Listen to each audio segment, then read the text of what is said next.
Saviez-vous qu'un bébé sur 40 qui naît dans le monde est un jumeau et que ce chiffre ne cesse d'augmenter depuis les années 70? Bonjour, je suis Camille, maman de jumeaux et hôte de Coup Double, le podcast qui explore l'univers de la parentalité multiple.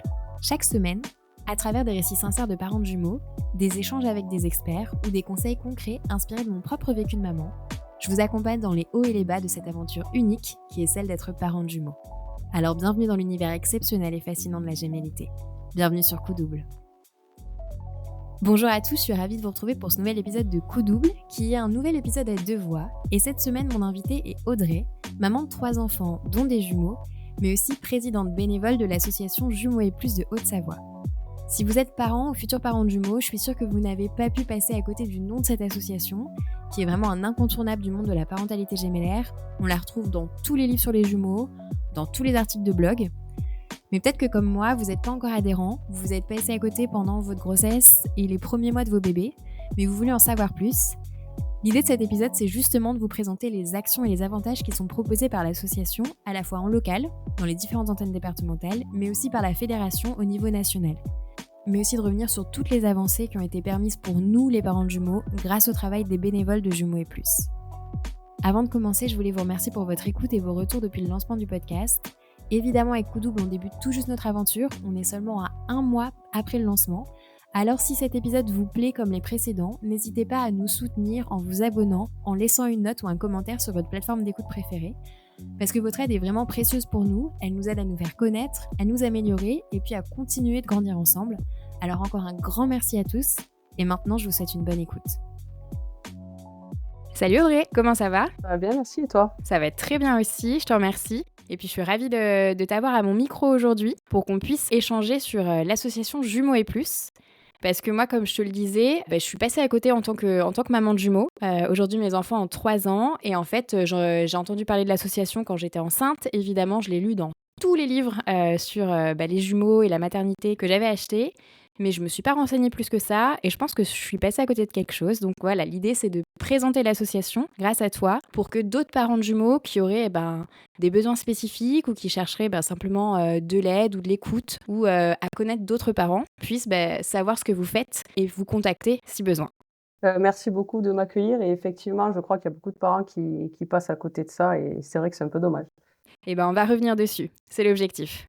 Alors déjà, avant de commencer, est-ce que tu peux te présenter, me dire qui tu es dans la vie avant d'être justement présidente de l'association Jumeaux et Plus pour la Haute-Savoie?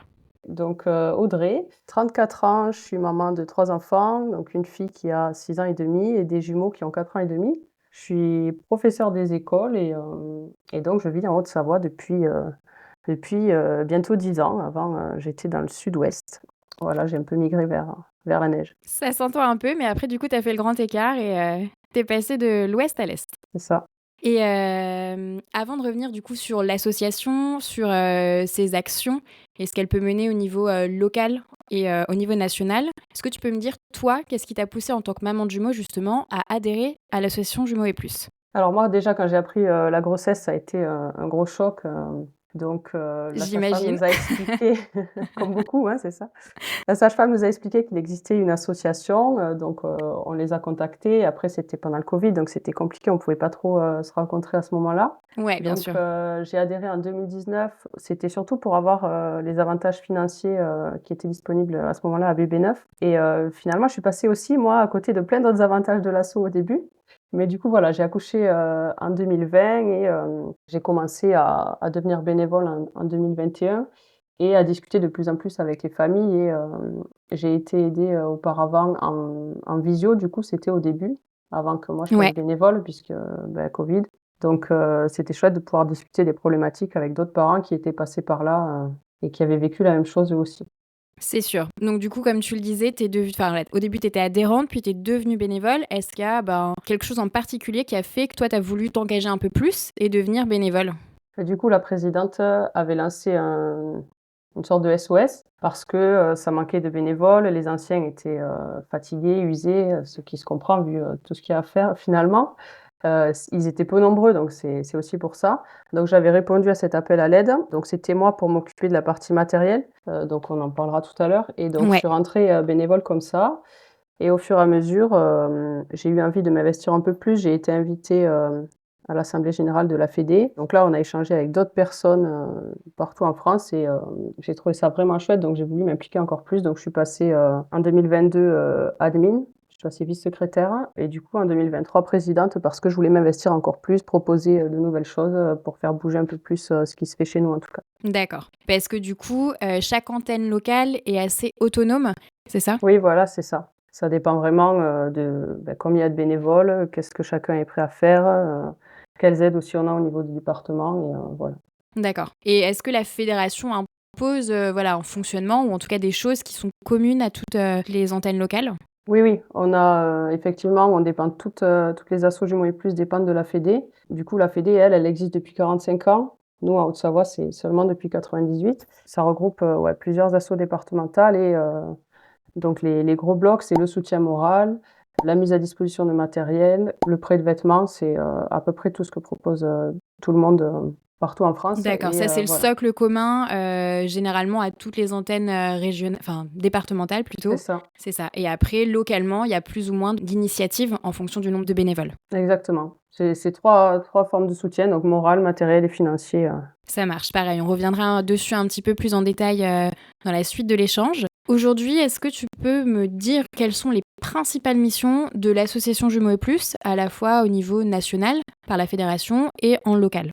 Donc, on revient sur les 3 plans. Déjà, il faut Ouais, préciser que toutes les personnes qui font partie des associations, Jumeaux et Plus, elles sont déjà parents de multiples. On ne peut pas adhérer si on n'est pas parent de multiples. Ce qui permet aussi aux familles d'avoir, des personnes qui ont vécu ou qui vivent la même chose. Et donc on suit ces familles, on les accompagne depuis l'annonce de la grossesse, la naissance, l'organisation quotidienne, la scolarité, les études supérieures et cetera, jusqu'à l'âge adulte, en fait, tout au long de la vie, de parents de multiples et on fait un accompagnement personnalisé au cas par cas. Et donc les 3 pôles, dont je parlais tout à l'heure, c'est le plan matériel, le soutien moral et financier. Alors en ce qui concerne le soutien moral, on a des permanences téléphoniques dont s'occupe une bénévole, donc elle a un travail qui lui permet aussi de répondre au téléphone un peu plus facilement peut-être que d'autres personnes et ouais. si jamais elle rappelle ensuite. On a aussi des échanges par mail, une liste de diffusion pardon qui tourne entre les adhérents s'il y a des questions, des demandes, ou du petit matériel à vendre par exemple. On organise aussi, tous les mois des cafés papotes dans lesquels, les familles se retrouvent, pour discuter entre elles et échanger aussi avec les bénévoles. Ouais, donc ça c'est chapeauté par les bénévoles ou ça peut être les Ouais. familles qui se rencontrent entre elles uniquement, Alors ça peut se faire aussi ça, on le fait sous forme de resto des parents. Alors jusqu'à présent, depuis qu'on l'a repris, c'est souvent nous qui proposons, mais on propose aussi aux familles de le faire, chacune de son côté parce que le département de la Haute-Savoie, il est assez étendu donc Bien sûr. on peut pas toujours être tous au même endroit. Mais, le café papote, non, c'est organisé par les bénévoles dans notre local et depuis environ 1 an, on a remis en place l'intervention de professionnels, lors de ces cafés papotes qui, interviennent bénévolement sur plusieurs sujets. Ça marche. Vous avez quel type de professionnels justement, qui sont invités à intervenir? On a des ateliers autour, de l'allaitement, du postpartum, de l'allocation de tire-lait aussi. Elle vient et elle propose aux mamans d'essayer, les différents tire-laits et voir les Super, caractéristiques. On a aussi du massage bébé, du bébé signe, enfin voilà, c'est assez varié. génial. L'alimentation, le sommeil, Ouais, un peu de et tout, c'est quoi. c'est plutôt du coup des intervenants qui interviennent en postpartum en tout cas? Ou vous avez aussi pour, des intervenants plutôt grossesse gémellaire? Non, pour l'instant, on n'a pas eu d'intervenant grossesse gémellaire. Du coup, ensuite, on a, la mise à disposition de matériel, donc par rapport au soutien financier. C'est Ouais, vrai que, si on est parent de multiples, on le sait à peu près tous, ça coûte, environ 1 500 €, le pack poussette Cosy, au début. exactement, un Donc sacré billet. c'est pas donné. Donc nous, on le propose en mise à disposition. Pour donner un ordre d'idée, en Haute-Savoie, c'est, environ 200 € le pack pour 9 mois. C'est assez intéressant pour les familles. On a aussi, pour la suite des poussettes, un peu plus petites, des poussettes cannes, Ouais, doubles toujours. On a des lits parapluies, on a des chaises hautes, voilà, tout le gros matériel en fait qui coûte un certain budget et qu'on propose à des prix assez raisonnables et c'est puis ça, c'est qui du est mis à la matériel de location pendant qualité. un certain laps de temps? Voilà, c'est à mise à disposition. Nous, on part sur 9 mois et après c'est renouvelable, par mois ou par 3 mois, si besoin de prolonger. Ouais, c'est super. Puis parce que même en plus, voilà, un investissement comme ça, comme tu disais, environ 1 500 € pour tout le pack, cosy, poussette, et cetera, pour qu'après, en fait, ça dorme dans un coin de la maison et que tu saches, pas quoi en faire parce que passé, cette première année, et bah, tu sais plus quoi en faire. Donc c'est très bien, voilà, de l'avoir à moindre coût et de pouvoir l'avoir par mise à disposition pendant un laps de temps, déterminé. Voilà, c'est ça et puis c'est du matériel, qu'on achète neuf du coup et qui fait, 3-4 familles maximum et du coup c'est renouvelé assez vite et c'est toujours assez en bon état. Ah oui, il est quasi, ouais, ouais, quasi neuf à chaque fois. En tout cas, soit neuf, soit avec, très peu d'utilisation avant. Voilà, c'est ça. Ensuite, au niveau, financier, on propose aussi du prêt de vêtements. Alors, on a la chance d'avoir, un local, qui est assez grand et qui nous permet de stocker pas mal de vêtements. Donc on a de la taille Préma jusqu'à 7-8 ans à peu près. Garçons, filles, enfin voilà, on a de tout, c'est assez complet. Donc ça aussi, c'est intéressant et puis c'est gratuit. Les familles viennent emprunter les vêtements, elles ramènent ce qui est en état, le reste elles jettent et ça tourne comme ça. Ensuite, on propose, des sorties ou des événements, à prix réduit, parfois gratuites. Là, on va avoir un spectacle de Noël bientôt qui est offert aux familles. On organise aussi des pique-niques pour, voilà, pour se rencontrer aussi sur d'autres moments et échanger tous ensemble et c'est vrai que les sorties, à tarif, réduit, ça intéresse pas mal les familles. On essaye de tourner sur les tranches d'âge, pour essayer de satisfaire tout le monde et Bien sûr, hein. enfin, on Surtout a, que de nouveau, au-delà des, voilà, des articles de puériculture de la première année, après tout ce qui va être sortie, culture et cetera, avec, déjà 2 enfants au minimum, c'est quand même, pareil, extrêmement élevé. Donc, c'est bien de pouvoir aussi, proposer ça aux familles qui n'en ont pas forcément, l'opportunité par ailleurs. voilà, c'est ça, ça fait un budget et donc la dernière chose, c'est, les réductions. Donc déjà, on a des partenariats nationaux grâce à la fédération.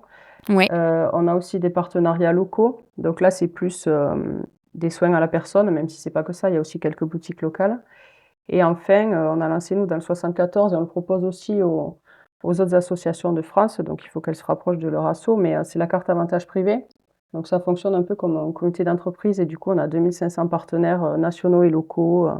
On peut partir, en séjour l'été, les enfants peuvent partir, on peut partir voir des spectacles, des parcs d'attractions et cetera, à des prix réduits. On peut aller aussi faire ses courses, on a, 5 de réduction chaque fois qu'on fait ses courses. Enfin, il y a énormément d'enseignes, donc ça fait environ, 1 000 € d'économie par an, pour une famille de 4 à peu près. hyper intéressant. Et du coup, là, on parle de tout ce que vous mettez en place. Si, moi, je apprends que j'attends des jumeaux et que je souhaite adhérer à l'association, comment est-ce que je dois m'y prendre? Déjà, qui est-ce que je dois contacter? Alors en général, on peut faire, une recherche, sur un moteur de recherche, donc Jumeaux et plus et puis on tape le numéro de son département. Ouais, Hem, il y a certains départements qui n'ont pas d'association Jumeaux et plus. Dans ce cas-là, on peut adhérer soit dans un département voisin, soit on peut adhérer, n'importe où en France. Le site de la fédé recense de toute façon, toutes les associations. Donc le site de la fédé, c'est Jumeaux et plus tout simplement et il y a une carte sur laquelle on peut cliquer pour trouver l'association, la plus proche ou celle qu'on préfère. Si c'est chez les grands-parents ou quoi, on peut adhérer, où on veut. Après, les associations ne proposent pas toutes la même chose. Le prix d'adhésion n'est pas partout pareil non plus en fonction de, ce qui est proposé aussi, bien donc voilà. sûr. Vous, par exemple, à titre indicatif, en Haute-Savoie, quels sont les tarifs pour une adhésion? Là, pour te donner une idée, on est, là, ça va changer à partir d'aujourd'hui, mais sinon on était, depuis septembre à 65 € pour la fin de l'année et l'année d'après. Ouais, Sachant que quand on réadhère, donc c'est ce qu'on lance aujourd'hui, la réadhésion en tarif Early Bird, c'est-à-dire avant le 31 décembre, elle est moins chère que si on adhère, en fait, en cours d'année. Le but, c'est de garder les familles le plus possible. Par exemple, pour moi, la réadhésion l'année dernière en Early Bird, comme mes enfants ont plus de 2 ans, c'était 17 € l'année. Ça donc il y devient a un moins cher, tarif quoi. de première adhésion, qui est à environ, 65 €, ce que tu nous as dit Pour chez et nous, c'est ça, ensuite, ouais. le renouvellement, c'est, une vingtaine d'euros grosso modo et c'est dégressif en fonction de l'âge des enfants. Voilà, on a 2 catégories. Soit tu as, des enfants qui ont moins de 2 ans, dans ce cas-là, c'est un peu plus cher parce qu'effectivement, tu bénéficies de plus de choses quand ils sont petits, tout ce qui est, vêtements et Et la mise à matériel de disposition de puériculture, ouais. matériel. Mmh. Mais après, dès qu'ils ont passé 2 ans, bah, 17 €, tu peux réadhérer sans souci tous les ans, ça passe. Et à partir de quel moment est-ce qu'on peut demander, son adhésion? Donc tu disais dès la grossesse, mais est-ce qu'il y a un moment, voilà, est-ce que vous attendez, bah, tel trimestre, tel mois pour accepter les adhésions? Alors nous, il y a pas de limite. Il suffit d'avoir la déclaration de grossesse gémellaire pour pouvoir Ouais, adhérer et après on peut adhérer quand on veut. Si on a loupé, on peut même réadhérer quand les enfants, enfin adhérer quand les enfants ont 3 ans ou plus, enfin peu importe, il y a pas de règle en fait. ça marche. Donc je peux toujours adhérer alors que mes jumeaux vont avoir 3 ans, je peux Voilà, je me t'invite tourner à vers Jumeaux adhérer. et Plus 69 C'est ça. pour adhérer à l'association. Ils sont bien le 69 en plus, ils font plein de choses aussi. Est-ce qu'il y a justement des liens au niveau, des régions entre les différentes antennes départementales? Par exemple, tu disais, bah, voilà, ils sont bien dans le 69, donc tu sais ce qui se passe, dans le 69 alors que toi tu es dans le 74. Est-ce qu'il y a des liens entre les différentes antennes, départementales ou au sein d'une même région? Alors on a déjà le lien grâce à la fédé. Donc comme je disais, elle existe Ouais, depuis 45 ans, donc elle a, un bon appui, en tout cas en France. Elle est reconnue aussi d'utilité publique. On a aussi une liste de diffusion, dans laquelle on échange entre toutes les assos. Donc c'est pour ça que je te dis le 69 parce qu'ils proposent souvent des visios qui sont ouvertes à toute la France, donc c'est assez chouette. C'est comme ça que je les connais aussi. OK. Mais sinon la fédé, elle organise 2 fois par an des rencontres, entre tous. Donc on a l'assemblée générale de la fédé au mois de mai. Donc là, on assiste à l'assemblée générale et puis ensuite on partage des moments, sympas tous ensemble et au mois de novembre, là, on vient de faire il y a 15 jours, 3 semaines, les Journées nationales de la gémellité. Donc ça, c'est en lien avec le comité scientifique. Ce sont des professionnels qui proposent, des conférences sur plusieurs sujets pour former justement les bénévoles des associations pour aider, le mieux possible toutes les familles et donc là, on se regroupe aussi à ce moment-là. On échange sur, beh, toi, tu fais quoi et toi et cetera. Comme ça, on peut mettre, OK. en place des idées pour, faire mieux. Et ces événements qui sont organisés par la fédé, donc à la fois les Journées nationales de la gémellité et l'Assemblée nationale, c'est uniquement ouvert aux bénévoles ou certaines familles adhérentes peuvent aussi, assister, à ces journées? En tout cas, nous, en tant que bénévoles, on reçoit les invitations au niveau, de la présidence. C'est, les administrateurs qui sont invités, donc les membres du bureau, sachant que, s'il y a pas d'administrateur, on peut aussi proposer à un bénévole de venir. Après, je ne sais pas si, par exemple, les JNG qui sont hyper intéressantes au niveau, conférences et cetera, je ne sais pas si elles sont ouvertes, à toutes les familles. Mais du coup, devenez bénévole et ça sera ouvert à vous. Alors là, tu me fais un appel à adhérer à l'association et à devenir bénévole. C'est ça. Bah, c'est tellement chouette que oui. D'accord et du coup, justement, est-ce que tu peux revenir sur, justement les journées nationales, comme tu disais avec, les interventions des professionnels? Par exemple, la dernière là qui a eu lieu en novembre, qu'est-ce que vous avez enfin, quel type de professionnel est-ce que vous avez reçu? Qu'est-ce que vous avez appris? Et en quoi est-ce que toi, ça va te servir après au niveau local pour accompagner les familles? Cette année, c'était un sujet un peu sensible, mais qui était hyper intéressant. C'était, sur, le deuil périnatal, la mort inattendue du nourrisson Ouais, et ces sujets-là, ce sont des sujets en plus qui sont un peu, tabous. tabou, bien sûr. Donc c'est bien qu'on soit formés par rapport à ça parce qu'effectivement, concernant le deuil périnatal, malheureusement, les familles de multiples sont, concernées et donc notre but, c'est, d'essayer de les accompagner au mieux, de les renvoyer vers des associations un peu plus, spécifiques par rapport à ça, mais en tout cas d'avoir les premières bases pour accueillir, aider ces familles, du mieux qu'on peut et comme on dit aussi, les familles qui ont subi un deuil périnatal, elles sont quand même, parents de jumeaux malgré tout, même s'il y a un des bébés, qui est décédé et ces familles-là seront toujours les bienvenues, dans nos associations et auront toujours notre aide, parce qu'elles sont quand même parents de jumeaux, malgré Ouais, tout. c'est très bien de le rappeler. Et donc on a plusieurs types de professionnels. C'est ceux qui font partie du comité scientifique, mais pas que. Donc par exemple, dans le comité scientifique de la fédé, on a des spécialistes médicaux, des obstétriciens, des pédiatres, des consultants en lactation, des psychologues. Il y a aussi un chercheur en démographie, des spécialistes de la gémellité, donc soit des parents de jumeaux, ou des jumeaux adultes, puisqu'ils ont vécu aussi cette gémellité au quotidien. Et ces professionnels, en cas de besoin, accompagnent aussi les familles pour, D'accord. notamment des problèmes médicaux complexes pendant la grossesse ou la suite, de la vie des enfants et donc ils apportent des réponses et peuvent aussi, intervenir en urgence dans certains cas, Ça déjà marche. Donc en fonction des cas particuliers qui peuvent arriver, localement, pour certaines familles, vous pouvez les rediriger aux membres du comité scientifique? voilà, c'est ça. On fait appel, à la fédération. Il y a une personne, qui gère le comité scientifique, qui gère le lien avec eux et donc on fait appel à eux si on a besoin. Et donc les années précédentes, on a eu par exemple des conférences aussi, sur, le burn-out maternel, la scolarité, des multiples, les STT, syndrome Ouais, transfuseur-transfusé. Donc voilà, c'est assez varié. ça marche. Ouais, vous essayez de couvrir toutes les thématiques en fait de la parentalité, mais sous l'angle, des jumeaux pour apporter des réponses ensuite localement aux parents de jumeaux. Voilà, c'est ça. Ça marche. Aujourd'hui, est-ce que, l'association, donc surtout au niveau, national, je dirais, parce que je pense que c'est elle qui porte les grands messages, est-ce qu'elle milite pour, certains changements ou des améliorations, des politiques publiques? Oui, du coup, la Fédé a été créée en 1979. Alors à l'époque, ça s'appelait pas Jumeaux et Plus. Ouais, Hem, En 94, ils ont réussi à rallonger, les congés maternité pour les jumeaux et aussi pour les triplés. C'est devenu du coup Jumeaux et Plus ensuite en 98. ouais, En 2002, on a eu l'allongement du congé paternité qui est passé à 18 jours. Le conseil scientifique, dont je parlais tout à l'heure, le comité scientifique, a été créé du coup en 2003 et la Fédé a été reconnue d'utilité publique à ce moment-là. Il y a eu la même année la reconnaissance, de la spécificité d'enfants multiples par la PAGE. Ensuite, il y a plusieurs, participations de la Fédé à des congrès ou à des colloques qui font avancer, la connaissance des multiples dans la société. Donc sur les volets, psychologiques, médicaux, le suivi de grossesse, la prématurité et cetera. La Fédé aussi propose, et a créé plusieurs livrets de conseils, donc atteindre des multiples, la prématurité, allaiter des multiples, la scolarisation, élever aussi des multiples.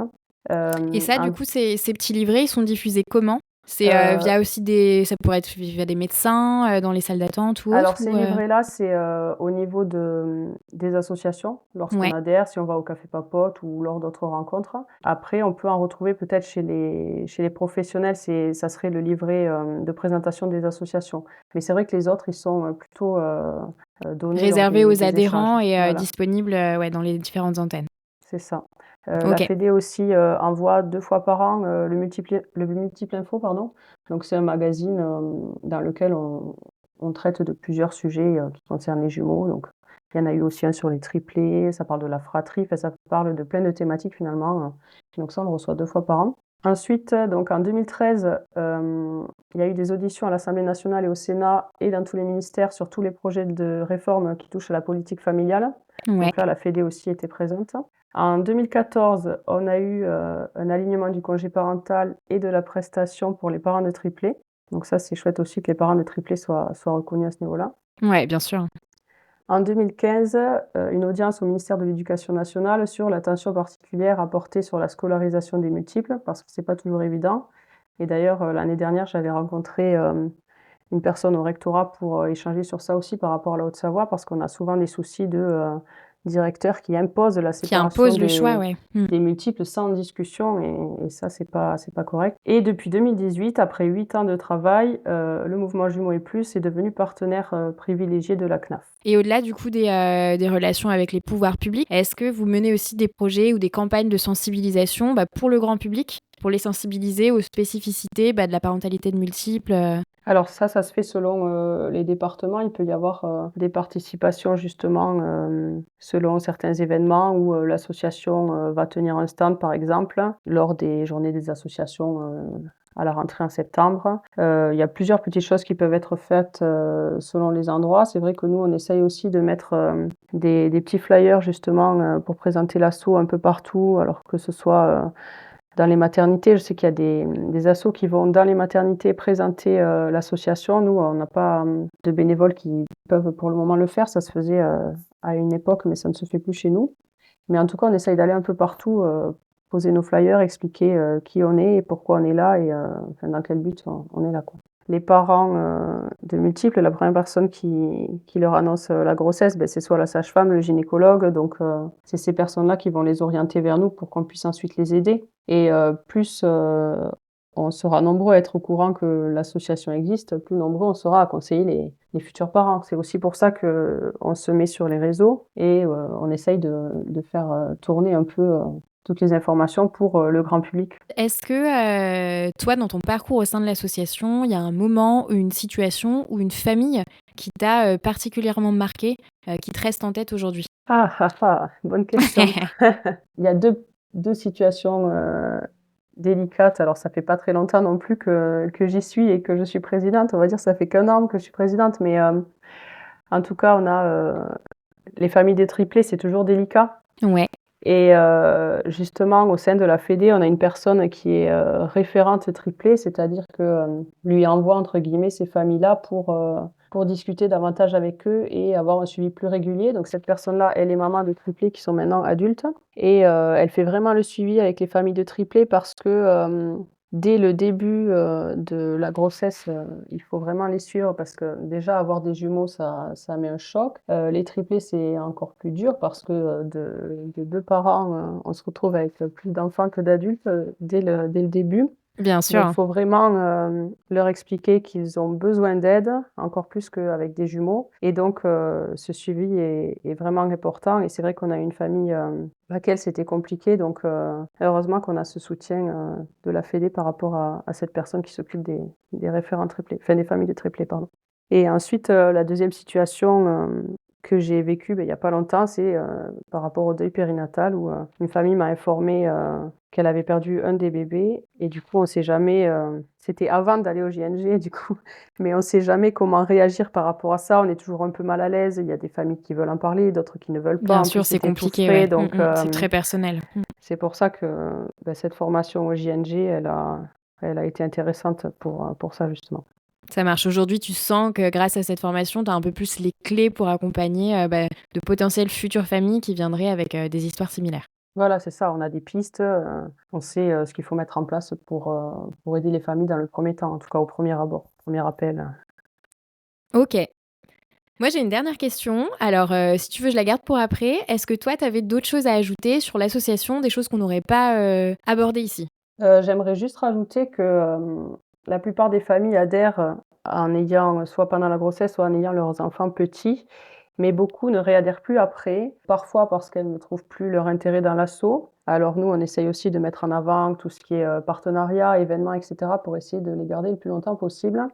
Mais tout le travail qu'a pu faire la fédé, au niveau du gouvernement, c'est grâce au poids, du nombre de familles. C'est-à-dire que plus on est de familles, plus on aura de poids pour défendre, nos idées, les aides dont on a besoin. Parce qu'en tant que famille de multiples, on n'a pas forcément, besoin des mêmes aides que, des familles nombreuses autres, parce que tous les frais sont en même temps chez les multiples.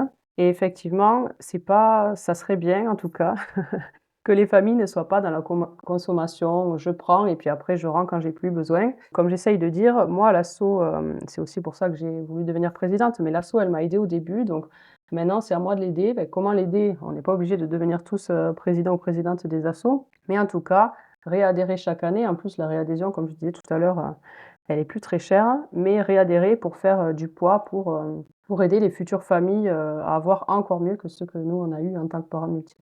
Ouais, bien sûr. Tu disais, sur le nombre d'adhérents, que du coup, ça permettait d'avoir un poids plus fort de l'association, ça c'est évident. Est-ce que tu as une idée du nombre d'adhérents aujourd'hui? Soit au niveau, national et puis aussi, vous localement en Haute-Savoie? Alors au niveau national, on n'a pas de chiffres. On est environ une soixantaine d'associations départementales. Par contre, au niveau de la Haute-Savoie, on est, pas loin de 200 adhérents, donc on est assez content de ça. Et est-ce que tu as une idée si tu le mets en comparaison avec le nombre de familles multiples, enfin ayant des multiples en Haute-Savoie? Est-ce que tu sais à peu près, la proportion de personnes qui ont adhéré? J'ai aucune idée de ça. Ça serait intéressant de contacter les maternités pour avoir les stats de naissance des Pour avoir multiples, les stats mais ouais, de naissances, multiples, c'est ça. On se balade souvent et puis on voit souvent des poussettes doubles et des choses comme ça et on parle, plus facilement avec ces familles-là. Et il y en a énormément qui ne sont pas adhérents parce Ouais. qu'ils ont loupé, ils ne connaissaient pas assez et cetera. Donc il y en a beaucoup, beaucoup qui ne sont pas encore adhérents ou qui ne le seront d'ailleurs jamais. Et parce que peut-être aussi, comme tu le disais, le département aussi est quand même assez étalé, assez grand. Oui, il y en a qui sont à plus d'une heure du local. Après, comme on dit, vu qu'on propose plusieurs choses, c'est pas forcément la peine d'aller au local, tous les mois. Ce qui est bien de venir au local, c'est profiter justement de la mise à disposition, mais là, à la limite, c'est 2 fois, quoi. On vient chercher sa poussette et puis ensuite on la rend. Et après, on peut avoir le soutien, moral, soit par téléphone, par mail ou sur des activités qui se font un peu partout dans le département, aussi. Donc on peut adhérer même si on est loin du local. Ici, c'est à plus d'une heure. Il y a certaines familles qui le font et qui viennent d'ailleurs, plusieurs fois dans l'année, quand même, de toute façon, au Café Papote.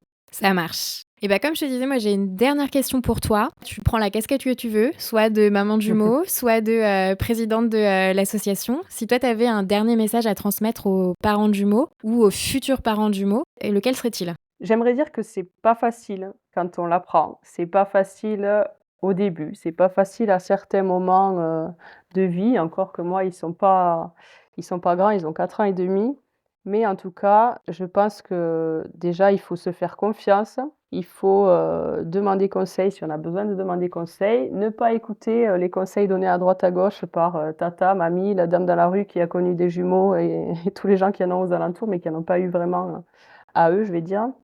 Et puis, dire aussi qu'il y a énormément, de bons moments, de bonheur et voilà, c'est super d'avoir des jumeaux, malgré tout. Donc rappeler aussi tous les points positifs, même si, comme tu disais au début, ça peut faire peur et on passe forcément par des phases compliquées. Rappeler qu'il y a aussi plein de moments positifs. C'est ça et puis ne pas hésiter à demander de l'aide, soit aux assos, soit aux professionnels, c'est bien de demander de l'aide quand on en a besoin. Ouais, c'est important, bien sûr. Et ben, je te remercie en tout cas, Audrey.